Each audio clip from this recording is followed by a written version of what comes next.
We celebrate the 4th of July as a reminder of earning our independence from a tyrannical and oppressive government. Just a reminder to the Obama administration, there's plenty of room on the calendar for another holiday.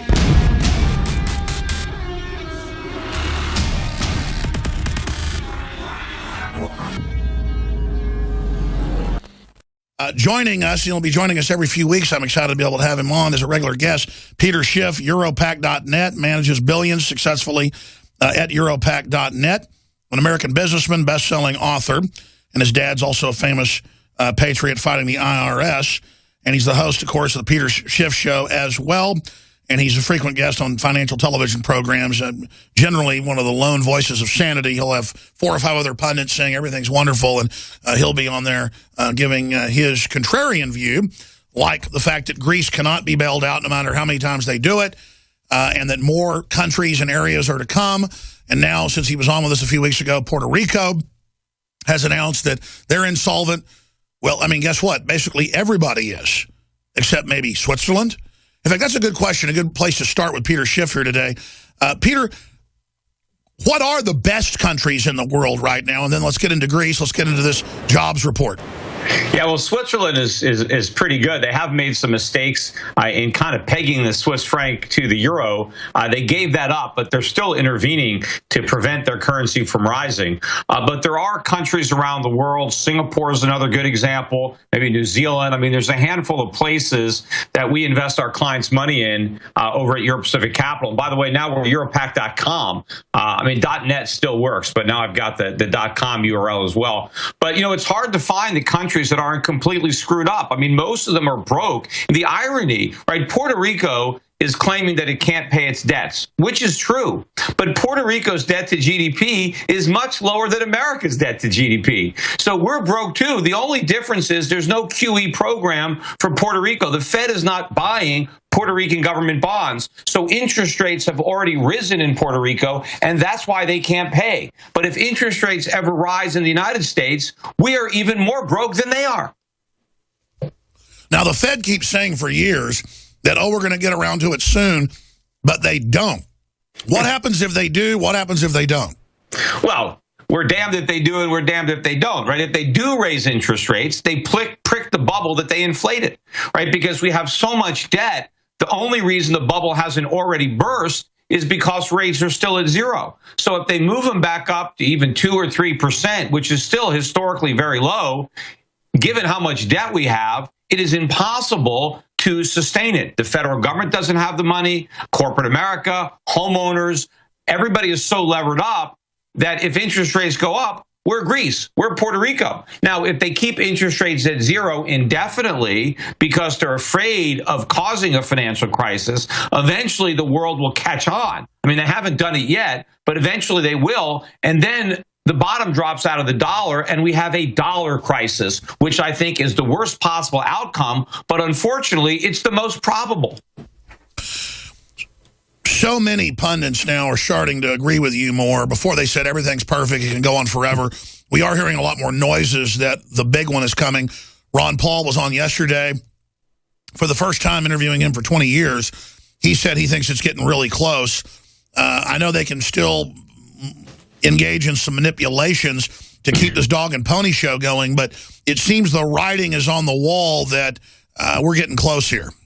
Yeah, unfortunately, most people can't read plain English. You know, it is there for anybody who can care to take the time to read it. But most people want to deny it. I mean, hopefully we can have Ron Paul's son in the White House when it hits the fan, because the real fear is we have another one of these big government types, even from the Republican Party, who are instinctively going to react to this next crisis exactly the way we reacted to the last one. More government stimulus, more money printing, and that's just going to lead to an even bigger disaster. What about this jobs report? Yeah, you know, they ought to call it really the lack of jobs report. But, you know, on the surface, everything is great, right? We created 220,000 jobs. But what they don't really talk about on the network news is, well, number one, they reduced the previous estimate 2 months by 60,000 jobs. So they weren't as good. The reports weren't as good as they originally told us. But if you look beneath the surface, the unemployment rate dropped to 5.3. But it's because 600,000 people left the labor force. It was a mass exodus. The labor force participation rate plunged to 62.6. That's the lowest rate since 1977. And these are not older people who are retiring. These are 20 to 30-year-old guys who are leaving the labor force. I mean, they're not retired. They're unemployed, but they're not counted as unemployed because they're no longer part of the statistics. So it looks like the numbers are good, but they're awful. Meanwhile, the people who do have jobs, these are part-time jobs. Again, another month where we destroyed full-time jobs and replaced them with lower-paying part-time jobs. Well, anybody who's got friends and family knows that on average, people are doing a lot worse than they were 20 years ago, 10 years ago. Most of the country looks like it was bombed out or something. There's still selectively some good areas in the economy, but I just can't imagine what it's going to look like when things do go belly up.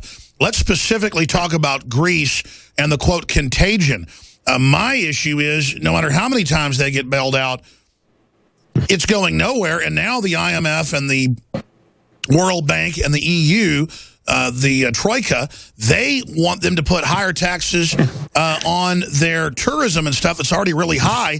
That'll just stall the economy more. Yeah, look, it can't work. You have to admit the obvious that Greece is broke, and trying to come up with ways to pretend that they can pay the money back isn't going to work. They never should have bailed them out the first time. All this is kicking a can down the road. But, eventually you run out of road, and that's really where we are when it comes to Greece. Everybody has to admit that the debt cannot be repaid. But also, all the bailouts are meant to bail out the politicians. Greece has to change.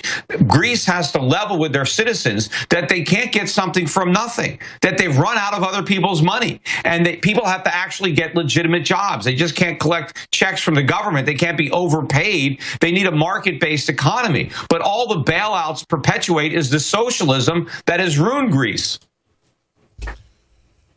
I went back last week after we talked and did some research on the Greek economy, and it's not been doing good for over 100 years. But at their best points 30, 40 years ago, they had some industry, they had lower taxes, and they weren't as socialist. But you're right. Government wants people dependent, and big corporations, on average, want to be able to get government contracts and have government shut down their competition, so they go along with big government. But then it creates just a giant mass of people that want more. And then this time when stuff collapses, they're not going to know how to work. What's going to happen? Yeah, look, there's one industry in Greece that is thriving, and that's shipping. And the reason that Greek shipping is such a good industry is because by law, the Greek government can't tax it. That's right. So they exempted one industry from taxation, and it's thriving. Why don't they do that with all their industries? Why don't they get the government out of the entire economy? Because they kept the government out of shipping, and they dominate global shipping. And that's because an insider 80-something years ago got that law passed so he could base a shipping company there. Yeah, but of course, that's what you want to do. You want to base your company. Why did I move my business to Puerto Rico, my asset management company? People joke, about me, say, hey, Peter, you told us to go to Puerto Rico, and now look at the problems. I didn't tell anybody to buy Puerto Rican bonds. I specifically told people not to. I don't own any Puerto Rican bonds, but I do have a business there because my tax rate is only 4%, and then my capital gains tax is 0. So I want to do business in Puerto Rico, but I'm not going to lend money to the Puerto Rican government because I know they're broke. But if they actually default and restructure their debt, that's going to be good for the Puerto Rican economy because they'll get out from under this debt trap. But we're the ones that ensnared them in it. We're the ones that enticed them into borrowing all this money in the first place. And we screwed up their economy with the Jones Act, which forces them to use overpriced U.S. ships to trade through. And we have the minimum wage. And, for anybody who's excited about a $15 an hour minimum wage, we destroyed the Puerto Rican economy by forcing them to adopt our minimum wage. So you have wages in Puerto Rico that are relatively 50% of wages on the mainland, yet they have the same minimum wage. And that $7.25 minimum wage is effectively 15%, which is why the labor force participation rate in Puerto Rico is just 42%. You got more than 20% unemployment, and that is what the United States is going to look like if we adopted a $15 minimum wage nationwide, which is what people like Bernie Sanders wants to do. But those idiots out in California already did it in Los Angeles. So they're going to turn Los Angeles into Puerto Rico. Well, it was Aristotle Onassis and others that got Greece to build its shipping industry basically out of nothing, and they lobbied to get those laws in place before World War II, but also again after the Germans were kicked out, and it made them the center of Mediterranean shipping. And now a bunch of wealth redistributors at the Guardian and others are basically calling to get rid of the tax exemption for people that moor their boats there, not realizing how much money all these people and these companies and these yachts are bringing in. It just shows the complete idiocy. Look at California, totally bankrupt, getting more bankrupt every day, and now they've passed forced inoculation laws. They're just total tyrants. Where do you expect when the dominoes start going down? And I know it varies hundreds of different ways, but in the U.S., after Puerto Rico goes down, whether it's this year or next year, whenever, what's next? California? I mean, we know Michigan already went under. Yeah, well, first of all, Alex, any idiot can redistribute wealth. The hard part is to create the wealth in the first place. And the redistributors simply get in the way of wealth creation. That's what benefits people, right? Not somebody that's trying to steal money and spread the wealth around. It's the people that create something out of nothing. The entrepreneurs, the businessmen that figure out how to satisfy human unlimited desires with limited resources, and they give people the things that they want at lower and lower prices. That's capitalism, that's freedom, and government works to undermine this. And how can people arrogantly demonize it when anyone who studies history knows? I'll tell you why. We went out and talked to UT students. 6 out of 10 had no idea what July 4th even is, or Independence Day is. And of the 4 that did, only 2 had a good idea. In California, we had a reporter go out, Mark Dyson, do it. And it was even worse. 8 out of 10 had no idea and thought it was secession from the South. I mean, look, I know you're an optimist about things getting better once we have a correction, but what do you do with some of the dumbest, laziest people the world's ever seen? Well, that's the problem. All those dumb, lazy people are voting, and that's part of the failure. We used to be a republic, and now we're a democracy, and that is a big problem. And our founding fathers, when this nation was first conceived, it was conceived as a republic by people who understand the evils of democracy. And unfortunately, their worst fears have been realized, which is why, I always celebrate the 4th of July with mixed emotions. I love the idea of the holiday and what we commemorate. Right. But it also makes me reflect on what we've lost. Oh, I agree. Because this country is nothing like it was. And we are now oppressed by our own government to a degree that King George in England never could have conceived. And our founding fathers, were they able to look into the future and see the lives that we're living today, they never would have fought the revolution. They would have stayed with the king. But I want to get back to your earlier point about, when is this going to happen? I think, the dominoes are falling.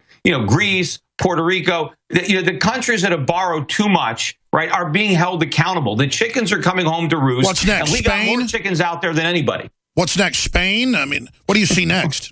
Well, I'm more worried about the United States, really? Right? Because we're the biggest debtor, and right now, people worrying about Spain or Portugal are loaning more money to us, even though we're more indebted than Spain or Portugal. That's how broke we are. The only thing keeping us afloat is the illusion of economic health and the fact that we have these 0% interest rates. But that illusion is going to be pierced. It's like, a mirage out in the desert. I mean, eventually you get to the mirage and you realize that there's nothing there, right? You reach for the water and you got a handful of sand and, you can't drink that. I think the day of reckoning is coming. I think people have to prepare for it. Your listeners are preparing for it. Prepare for it like it's going to happen tomorrow. And if you're lucky, it won't. But at least you're prepared. You got to get out of Dodge. You got to get your money out of dollars, out of, U.S. financial assets. We talked earlier about the countries that are not making these mistakes. There are solvent countries that are loaning all the money that everybody else is borrowing, that are producing all the goods that everybody else consumes. There are countries that still have relative freedom on an economic sense. I'm not talking about a political sense. Sure. Tell us who's really good, and then what about the dragon? What about China? Is it a basket case? No, it's not. I mean, look, we got lots of political freedom, right? You can go out and complain all you want in the United States. But do you have real economic freedom? Absolutely not. The government controls you. We have a command economy, a centrally planned economy. I feel that every day as an entrepreneur here. The weight of government is very heavy on my business. I know that in places like China, there is a lot more free market capitalism going on beneath the surface in communist China than there is in supposedly capitalist America. They have a bad monetary policy. They're printing too much money to prop up the dollar. But look, go to Walmart. Go look at all these products. Look at where they're made. How did they make them in China? They have to have factories. They have to have machines. They have to have skilled laborers, right? All we do is print money. What does that take? Nothing. In fact, most of it isn't even printed. It lives electronically, in a cyberspace. Isn't it really a Mexican standoff, though? Because we've got nuclear weapons. They've got it. They're our second biggest owner of the debt after the Federal Reserve. And they know that if we go under, they go under, and if they go under, we go under, so we're both propping each other up, but the house of cards is starting to wobble. I don't think that's true. I think if we go under, they prosper. See, I think it's not a symbiotic relationship, but more of a parasitic one. They just haven't figured it out that we're the parasite and they're the host, because it's a one-way relationship. They keep lending us money that we can never pay back, and they keep giving us products that we can't afford. I mean, why don't the Chinese keep their own money, invest it in their own economy instead of buying our treasuries? And why don't the Chinese citizens consume their own goods? By the way, that's a good point. People love to demonize China because their goods flood everything, and a lot of them are cruddy.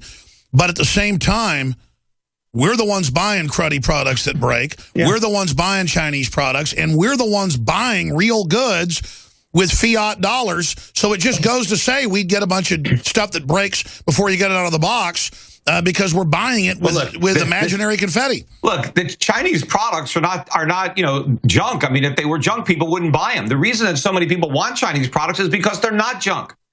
We used to make those great products. We used to be the manufacturers of the lowest cost goods in the world. That's what America did. We mass produced high quality, low cost goods. The high cost stuff was made in Europe. Yeah, we used to be China. You're right. Stuff. We used to be known for good. I mean, I don't think Chinese goods are as good as Americans, say, in the 50s, but I do get your point that they have a lot of great products, but the toys and other knickknacks and stuff, I mean, they break really fast. Right, but what toys do we make? I mean, if my kid had to play with American-made toys, he'd have no toys. He'd have nothing to play with except, things around the house. No, I hear you. The only reason our kids have toys is because the Chinese make them. If we had to make the toys, only the rich kids would get toys. The fact that the middle class has anything is because we get it from China. But all those days are going to come to an end when the Chinese come to their senses and stop buying our treasuries and let the dollar tank, which is why your listeners, my clients, need to be prepared now. That's what we're doing, getting people out of their dollars, buying quality stocks and bonds and hard assets around the world in advance of this day of reckoning, which I think is, around the corner. Well, like you said, if you're in Greece or all these other countries, it's already here. Look at the Middle East collapsing, Africa collapsing, Latin America is collapsing. Look at Venezuela. Look at wealth redistribution there now. It is in full collapse.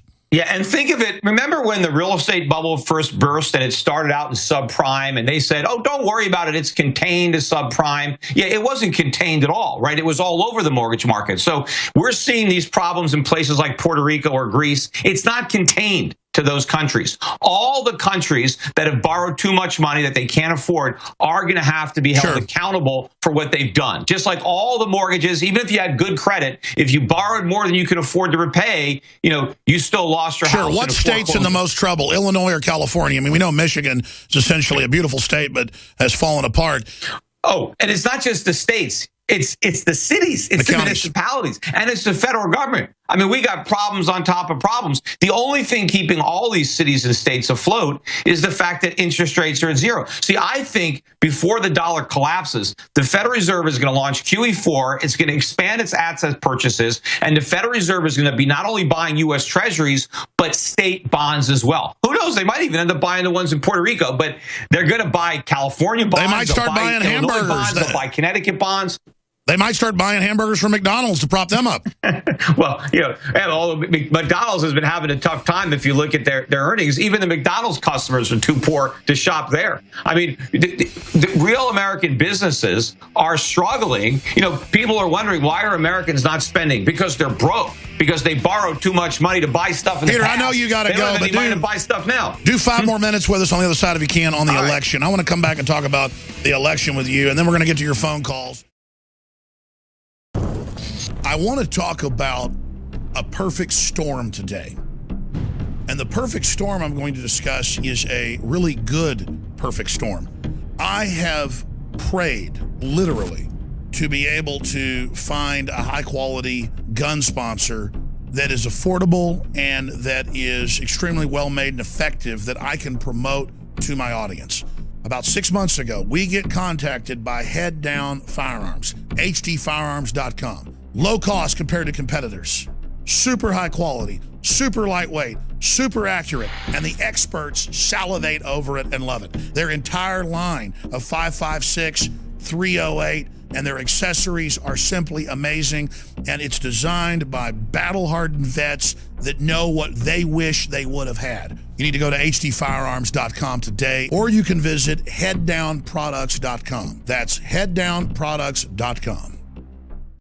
You're listening to The Alex Jones Show. Peter Schiff is our guest. You can go to his website, Europac.com or Europac.net, and check out all the interesting information that's right there. He's going to be leaving us here in a few minutes, and I will go directly to your phone calls that have been patiently holding. I am your host, Alex Jones. If you just tuned in, we are live. I'll be live this Sunday as well, 4 to 6 p.m., so thank you for tuning into the Friday broadcast. We'll know a lot more after this vote on whether the Greeks are going to pay the debt or not. Either way, the euro is in deep trouble, in my view. But again, the United States is in deep trouble as well, but we're in this Alice in Wonderland situation. Peter, you got cut off by the break. I just wanted to ask you about the election and where it's going. Of all the candidates, who do you like the best? But yeah, even if the Greeks vote to pay the debt, they're just voting to pretend to pay the debt because they will never pay that debt. They're just going to go deeper into debt. But yeah, I like Rand Paul. I mean, I've been a big supporter of both Ron Paul and now Rand. I, was supporting him when he ran for Senate. You were his dad's financial advisor. Yeah, I was officially an economic advisor to the 2008 campaign, not the 2012 campaign, but the first campaign for president as a Republican was 2008, and I was an economic advisor there. But I supported Rand when he ran in 2010. I ran unsuccessfully in the same year in Connecticut. He ran in a more friendly state, in Kentucky, and he's in the U.S. Senate now, and I think he's done a good job. But more importantly, I trust his understanding, and I trust his commitment and his integrity to hold true to his principles in a crisis. And I think a crisis is coming, and he's a guy that we really want to have, at the helm of this ship when we hit the iceberg, because most of the other candidates have no idea what to do, and they'll just sink it, So having Rand there, I think, would be very, very important. So I wholeheartedly support. Sure, I mean, look at Donald Trump. That's the big story the last few days. And look, I think Donald Trump's in there for publicity. I think Donald Trump will drop out at an opportune time, hand it over to Jeb. I think that's what his job is. But a lot of what he says is absolutely true. I mean, I like the statements that come out of Donald Trump's mouth overall. And he's an interesting guy. I mean, I'm not an enemy of the guy. I just know he's an establishment, shill, basically. I agree with you that, and I've met him a couple of times, but I don't really know him. But, a lot of the stuff that he says, I agree with. I mean, some of the stuff I totally disagree with, but he says a lot of things that other people are afraid to say because, they actually want to get the nomination. And so they can't say these things. But if he can have a lot more fun because he can speak his mind, he can speak freely. And a lot of people are going to be turned on by that. But of course, a lot of people are going to get turned off. And it, obviously makes it very difficult for him to actually win. But I agree, I think he's going to enjoy being in on this. He's going to enjoy this. Well, that's why I raised this, because AP has the headline, Hispanic leaders want GOP leadership to condemn Donald Trump's idiocy. We're not saying that Mexicans are all criminals. What we're saying is from all over the world, criminals run here because they can operate under aliases, and then we're a giant dumping ground now for moms with kids, women to come here to have babies from all over the world. CNN advertises, you know, how Chinese women are now the biggest immigrant group to come here to have their babies like it's a good thing. And Alex, I feel sorry for those babies. Their mothers are sticking them with U.S. citizenship. That's a curse now. I mean, the U.S. government's going to tax them for the rest of their lives, no matter where they live. I mean, they're better off with a Chinese passport than an American passport. No, I get your point, but I mean, it's just pure craziness that he tells the truth that we're now the point of, you know, travel for criminals. He points it out. It's all over the news, the numbers. I mean, where they let 36,000 felons in the last year. The point that Trump was making, he was saying, when he's talking about people coming across the Mexican border, he is not just talking about Mexicans. It's everybody else that makes their way into this country through that porous border. So he's not saying Mexicans as a people. It's just anybody that comes across. Oh, I know. And he said that. And it's clear what he said. And it's true. But they spin everything like, you're against Obamacare. You're racist. You don't want to turn your guns in. You're racist. I mean, how far can this political correct garbage go? Look, why don't we just elect Caitlyn Jenner as president just to prove how tolerant we are? You know, that will show that we're tolerant, not homophobic or racist. But I don't blame our nation's problems on immigrants. You know, I mean, if we had a free market, we didn't have a welfare state, I say anybody who wants to come in. I mean, come in and work. But it's the welfare state that's the problem. It's the war on drugs that's the problem. If we had a real free market, look, all four of my grandparents came to this country as immigrants, but they had no welfare, they had no food stamps, they had no Obamacare, they had no minimum wage. All they came for was freedom, and that's all they got. They didn't get any help from the government. They just got left alone by the government. And let me guess, I bet they became successful. Yes. I mean, they didn't become rich, but they had better lives than they would have had they stayed in Eastern Europe where they had plenty of government. Well, it's just fantastical to see how far this house of cards can be built. It's like Yertle the Turtle, but at some point, a gasket's going to blow, and I think we see the rumblings of that now. Well, Peter Schiff, thank you so much for joining us. Look forward to speaking to you again. Oh, looking forward to it. Remember, the first and the third Friday of every month, I'll be a guest on your show. Looking forward to it. I'm super excited. Thank you so much for coming on with us. And next time he's on, we'll take phone calls for him.